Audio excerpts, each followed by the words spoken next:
తెలంగాణ బీజేపీలో అంతర్గత విభేదాలు ఉన్నాయన్న చర్చ పార్టీ వర్గాల్లో సాగుతుంది. కొత్త పాత నేతల మధ్య గ్యాప్ పెరగడంతో పాటుగా ఎమ్మెల్యేలు, ఎంపీలు, ఎమ్మెల్సీల మధ్య కూడా సఖ్యత కరువైందని సమాచారం. కీలక నాయకులు ఎవరికి వారే వ్యవహరించడం వల్ల పార్టీ బలోపేతం కావడం లేదన్న నివేదిక జాతీయ నాయకత్వానికి చేరినట్లుగా తెలుస్తోంది. ప్రతి ఎన్నికల్లో ప్రత్యామ్నాయ స్థితికి ఎదుగుదామని చెబుతున్న ఫలితాల్లో వెనకబడడానికి ఇదే కారణమని పార్టీ వర్గాలు అభిప్రాయపడుతున్నాయి. 5 రాష్ట్రాల ఎన్నికల తర్వాత తెలంగాణపైన ప్రత్యేక దృష్టి సారించాలని జాతీయ నాయకత్వం యోచిస్తున్నట్లుగా సమాచారం.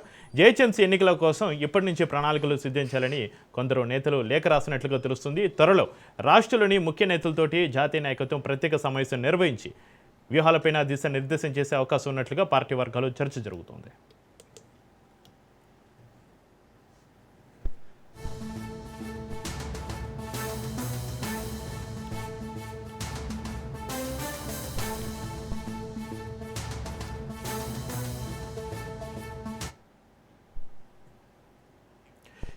తెలంగాణ బీజేపీలో అంతర్గత విభేదాలకు సంబంధించి మరింత సమాచారాన్ని మా బ్యూరో చీఫ్ రాజిరెడ్డి లైవ్లో అందిస్తారు. రాజిరెడ్డి, తెలంగాణ బీజేపీలో అంతర్గత విభేదాలు ఉన్నాయన్న చర్చ పార్టీ వర్గాల్లో సాగుతుంది. కొత్త పాత నేతల మధ్య గ్యాప్ పెరగడంతో పాటుగా ఎమ్మెల్యేలు, ఎంపీలు, ఎమ్మెల్సీల మధ్య కూడా సఖ్యత కరువైందన్న సమాచారం అయితే వస్తుంది. దీనికి సంబంధించిన దగ్గర ఉన్న అప్డేట్స్ ఏంటి రాజిరెడ్డి? పార్టీలో ఎలాంటి చర్చలు జరుగుతున్నాయి? తెలంగాణలో బీజేపీ ఎప్పుడు చూసి ఒక స్టేట్మెంట్ ఇస్తుంది. ప్రత్యామ్నాయ శక్తిగా మేమే ఎదుగుతాము, అధికారంలోకి వస్తాము, ఎప్పుడు ఎన్నికలు వచ్చినా కానీ మేమే అధికారంలోకి వస్తామని చెప్తుంది. ఇది 2014లో చెప్పింది, 2018లో చెప్పింది, 2023లో చెప్పింది. కానీ ఎప్పుడు కూడా అధికారంలోకి రాలేదు. అదేవిధంగా అధికారంలోకి రాకపోగా ప్రధాన ప్రతిపక్ష పాత్ర కూడా పోషించడం లేదు. ఈ యొక్క నేపథ్యంలో ఇక్కడ అసలు పార్టీ బలపడపోవడానికి కారణాలేంటి, ఎందుకు పార్టీ బలహీనపడుతుంది అసలు అనేది పూర్తిగా విశ్లేషణకు వచ్చినటువంటి జాతీయ నాయకత్వం ఇక్కడ నుండి ఒక సీక్రెట్ రిపోర్ట్ తెప్పించుకున్నట్లు సమాచారం తెలుస్తుంది. అందులో భాగంగా అసలు తెలంగాణలో పార్టీలో అంతర్గత కుమ్ములాటలు తారాస్థాయికి చేరాయి. కొత్త పాత నేతల మధ్య ఆ తారాస్థాయికి గ్యాప్ పెరిగింది. ఈ యొక్క నేపథ్యంలోనే పార్టీ బలపడడం లేదనేది కూడా జాతీయ నాయకత్వానికి ఒక నివేదిక వెళ్ళినట్టు తెలుస్తుంది. ఈ యొక్క నివేదిక పైనే ఇప్పుడు ఇలాగే ఉంటే రానున్న రోజుల్లో కూడా పార్టీ ఇలాగే ఉంటుంది, ప్రత్యామ్నాయం మేమే అవుతాము, అధికారంలోకి వస్తామని చెప్తారు కానీ అధికారంలోకి రారు. కాబట్టి ఆలస్యం అమృతం విషయం అనేది కూడా బీజేపీ జాతీయ నాయకత్వం ఒక నిర్ణయానికి వచ్చినట్టు తెలుస్తుంది. అందులో భాగంగా 5 రాష్ట్రాల ఎన్నికలు అయిపోయిన తర్వాత ఇక్కడ ఉన్నటువంటి బీజేపీ ముఖ్య నేతలతో, అదేవిధంగా ఎమ్మెల్యేలతో, ఎంపీలతో, ఎమ్మెల్యేలతో ప్రత్యేక భేటీ అయ్యే అవకాశాలను కూడా కనిపిస్తున్నాయి. ముఖ్యంగా చూసుకున్నట్టయితే జూబ్లీహిల్స్ బై ఎన్నికల్లో డిపాజిట్ గల్లంతైంది. మున్సిపల్ ఎన్నికల్లో ఆశించిన తరహాలో సీట్లు రాలేదు. కేవలం 2 మున్సిపాలిటీలు మాత్రమే కైవసం చేసుకుంది. అసలు వీటన్నిటికీ వైఫల్యాల కారణం ఏంటి అంటే నేతల మధ్య సఖ్యత లేదు, నేతల మధ్య గ్యాప్ ఉంది. అదేవిధంగా కొత్త నేతల మధ్య తీవ్రస్థాయిలో గ్యాప్ వెళ్ళిపోయింది.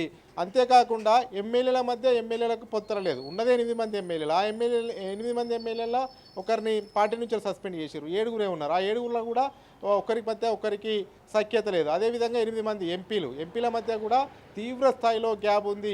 ఎవరికి వాళ్ళే ఎంపీలు యమునా తీరుగా వ్యవహరిస్తున్నారు. అదేవిధంగా ఎమ్మెల్సీలు ఉన్నటువంటి వాళ్ళు కూడా 3 ఉన్నారు కదా, ఆ 3 మధ్యలో కూడా సఖ్యత లేదనే విషయానికి జాతీయ నాయకత్వానికి రిపోర్టు పోయినట్టు తెలుస్తుంది. ఈ యొక్క నేపథ్యంలో చికిత్స చేయకపోతే రాష్ట్ర పార్టీకి ఇబ్బందులయ్యే అవకాశం ఉంది. అధికారంలోకి రావాలంటే ఇప్పటి నుంచే అగ్రెసివ్గా వెళ్ళాలి. కాబట్టి ఈ 5 రాష్ట్రాల ఎన్నికల తర్వాత ఇక్కడ ఉన్నటువంటి ముఖ్యమైన నేతలందరినీ కూడా ఢిల్లీ పిలిపించుకొని ఒక మీటింగ్ని ఏర్పాటు చేసి ఆ మీటింగ్లో నేతల మధ్య ఉన్నటువంటి గ్యాప్ను పూడ్చి అందరి నేతల మధ్య సఖ్యతను ఏర్పాటు చేసి రాష్ట్రంలో ఏకతాటిపైన పార్టీ నడిపించే విధంగా అడుగులు వేస్తేనే తెలంగాణలో అధికారం సాధ్యమవుతుందనేది కూడా ఆలోచనకు వచ్చింది. అయితే కాంగ్రెస్లో ఉన్నటువంటి అంతర్గత కుమ్ములాటల కన్నా ఎక్కువగా బీజేపీలో ఉన్నాయి. అసలు బీజేపీ పార్టీ అంటేనేమో క్రమశిక్షణకు మారు పేరుగలటువంటి పార్టీ. ఏదైతే మా పార్టీలో అంతర్గతంగా మాట్లాడుకోవాల్సినటువంటి అంశాలను కూడా ఈ మధ్య బహిరంగంగా మాట్లాడుతున్నారు, సోషల్ మీడియాలో కూడా పోస్ట్ చేస్తూ ఉన్నారు.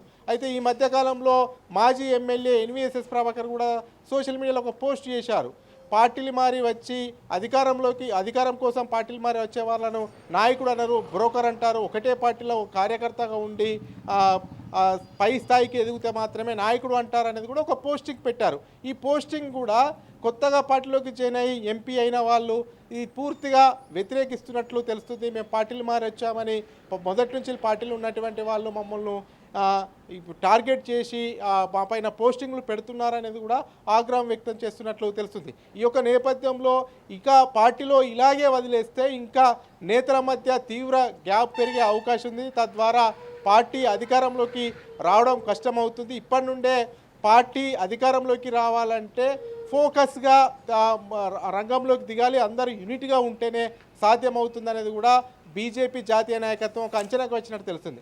అయితే ఈ యొక్క 2024లో జరగబోయే ఎన్నికలు అంటే జమిలీ ఎన్నికలు వస్తున్నాయి కాబట్టి 2024లోనే ఎన్నికలు ఒకవైపు పార్లమెంటు అసెంబ్లీ ఒకేసారి జరుగుతాయి కాబట్టి ఇక జమిలీ ఎన్నికల ముందు జిహెచ్ఎంసీ ఎన్నికలను ఒక సెమీఫైనల్గా భావించాలి. ఈ యొక్క సెమీఫైనల్లో గెలవాలంటే ఇప్పటి నుంచే ఫోకస్ పెట్టాలి జిహెచ్ఎంసీ ఎన్నికలపైన. జిహెచ్ఎంసీ ఎన్నికలపైనే సీరియస్గా ఫోకస్ పెడితేనే, మొదటి నుంచి ఫోకస్ పెడితేనే పార్టీ బలోపేతం అవుతుంది. జిహెచ్ఎంసీలో చెప్పుకోదగ్గ స్థానాలను కైవసం చేసుకోవచ్చు. లేని పక్షంలో జూబ్లీహిల్స్ బై ఎలక్షన్స్లో ఏ రకంగా నష్టం జరిగిందో ఇప్పుడు కూడా అదే నష్టం జరిగే అవకాశం ఉందనేది కూడా కొంతమంది నేతలు హైకమాండ్కు లేఖ రాసినట్టు తెలుస్తుంది. ఈ యొక్క నేపథ్యంలో హైకమాండ్ అంతా కూడా చక్కదిద్దే వ్యవహారంపైనే పడినట్లు సమాచారం తెలుస్తుంది. 5 రాష్ట్రాల ఎన్నికలైన తర్వాత ఆపరేషన్ తెలంగాణ బీజేపీ జాతీయ నాయకత్వం ప్రారంభించబోతున్నట్టు తెలుస్తుంది. Chakri. Right, thank you Raj Reddy.